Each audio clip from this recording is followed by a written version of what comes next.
बांग्लादेश एक ऐसा देश जो भारत की मदद से आजाद हुआ और आज उसी देश के प्रधानमंत्री मोहम्मद यूनुस भारत के खिलाफ जाकर चीन की चाटुकारिता में बिजी हैं। आखिर इन्वेस्टमेंट के लिए ये कैसा इन्विटेशन है? चीन क्या यूनुस की चालाकी समझ रहा है?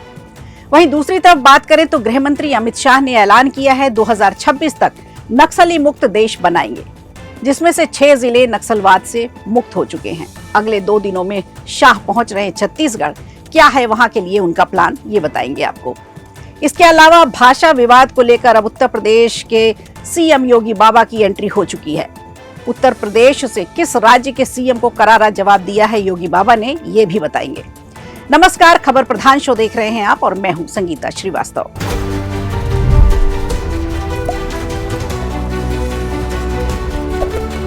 बांग्लादेश की अंतरिम सरकार के मुखिया मोहम्मद यूनुस ने भारत के 7 पूर्वोत्तर राज्यों को लैंड लॉक्ड बताया है, यानी 7 तरफ से भूमि से घिरा हुआ।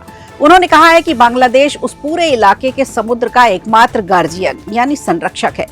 हमारे बैकयार्ड में समुद्र है। दरअसल मोहम्मद यूनुस हाल ही में चीन की 4 दिन की आधिकारिक यात्रा पर पहुंचे थे, जिसे लेकर उन्होंने चीन को बांग्लादेश में निवेश करने का न्योता दिया है। यूनुस ने यह भी बताया है कि क्यों चीन को वहां निवेश करना चाहिए। उन्होंने कहा कि भारत के नॉर्थ ईस्ट राज्य, जिन्हें 7 सिस्टर्स कहा जाता है, वो लैंड लॉक्ड हैं। उनके पास समुद्र तक पहुंचने का रास्ता नहीं है। बांग्लादेश उस रीजन में समुद्र का एकमात्र गार्जियन है। इससे निवेश का बड़ा अवसर मिलता है। अर्थशास्त्री और प्रधानमंत्री मोदी की आर्थिक सलाहकार परिषद के सदस्य संजीव सान्याल ने मोहम्मद यूनुस के इस बयान पर आपत्ति जताते हुए सवाल उठाए हैं। सान्याल ने कहा है कि चीन बांग्लादेश में निवेश करने के लिए स्वतंत्र है, लेकिन यूनुस की तरफ से भारत के पूर्वोत्तर राज्यों के लैंड लॉक्ड होने का हवाला देकर की गई अपील हैरान करने वाली है। लेकिन सबसे ज्यादा हैरान करने वाली बात यह है कि एक पड़ोसी देश भारत को अंतर्राष्ट्रीय लेवल पर बदनाम करने का काम कर रहा है और गृह मंत्रालय से लेकर विदेश मंत्रालय तक सब चुप हैं। खैर, यूनुस ये भूल गए हैं कि भारत अपनी एक्ट ईस्ट पॉलिसी के तहत ही नॉर्थ में कनेक्टिविटी बढ़ाने के लिए भारी निवेश कर रहा है। इसमें Kaladan, multi modal transport project जैसी परियोजनाओं के जरिए कनेक्टिविटी को भी बढ़ावा दे रहा है। इसके साथ ही पूर्वोत्तर भारत को म्यांमार और दक्षिण पूर्व एशिया से जोड़ने वाली सड़क नेटवर्क का निर्माण भी कर रहा है। यूनुस का ये बयान इसलिए भी हैरान करने वाला है क्योंकि पूर्वोत्तर राज्य में सिलीगुड़ी कॉरिडोर बना है, जिसे भारत का चिकन नेक माना जाता है। 60 किलोमीटर लंबा और 22 किलोमीटर चौड़ा ये कॉरिडोर नॉर्थ ईस्ट के 7 राज्यों को भारत के साथ जोड़ता है और भारत इसके इलाके की सुरक्षा को लेकर काफी ज्यादा चौकन्ना भी रहता है। अब यूनुस के बयान पर आते हैं तो उसने जिस तरह से चीन को इनवाइट किया है वो इसलिए भी मजाक लगता है क्योंकि चीन जैसा देश कभी भी उस देश को निवेश नहीं करेगा जहां अशांति हो, जहां हिंसा चरम पर हो।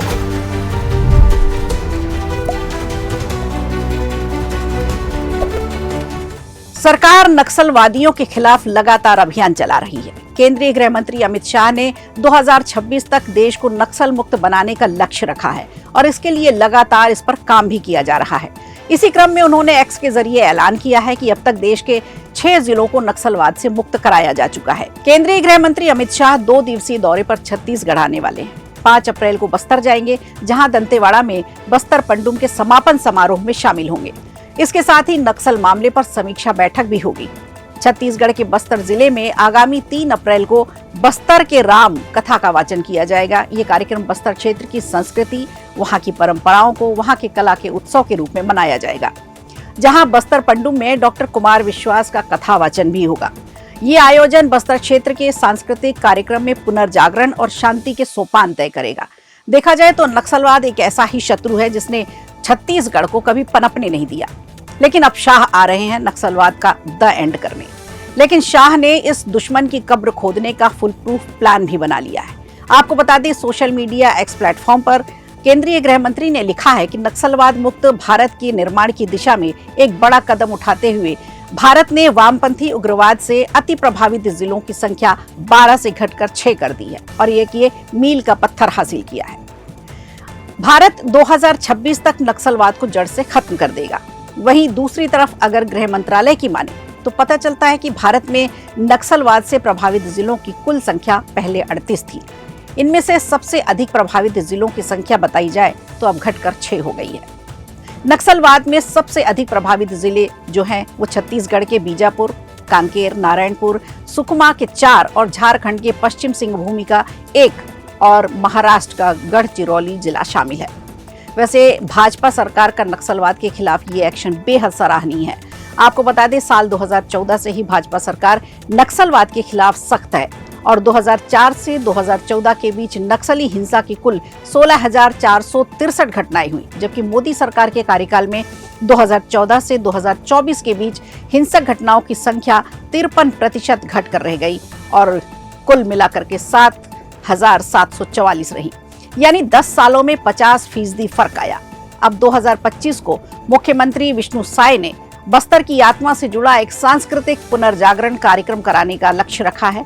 उन्होंने कहा है कि ये केवल एक आयोजन नहीं है, बल्कि बस्तर की आस्था, उसकी आकांक्षाएं और अस्मिता का उत्सव है।